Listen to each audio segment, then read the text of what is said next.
আসসালামু আলাইকুম প্রিয় দর্শক। এই দেখেন, একটা ঘাসের ছোপ রেখেছিলাম।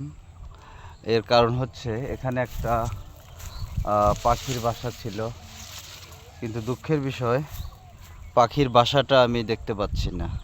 তো এই দেখেন, আমি আপনাদেরকে আরেকটু দেখাই। এই যে একটাই ছোপ, এদিকেও কিন্তু ঘাস কাটা শেষ, আর ওই যে ওইদিকে ওই 4টা ঘাস আছে, আর এখানে আমি একটা ছোপ রেখেছিলাম। হ্যাঁ, এখানে একটা পাখির বাসা ছিল, বাট এখন দেখতে পাচ্ছি না।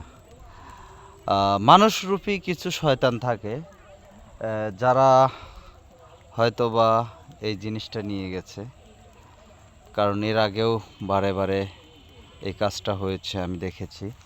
ওই যে ওইখানে আরেকটা কুঞ্চি দেখতে পাচ্ছেন, এই চিকন, এই যে আমার আঙ্গুল সোজা, ঠিক আছে, এই যে আঙ্গুলের মাথায়। তো ওখানে একটা বাসা আমি রেখেছিলাম, তো বাট সেটাও কিন্তু নিয়ে গেছে। তো কিছু করার নেই, ভালো থাকবেন।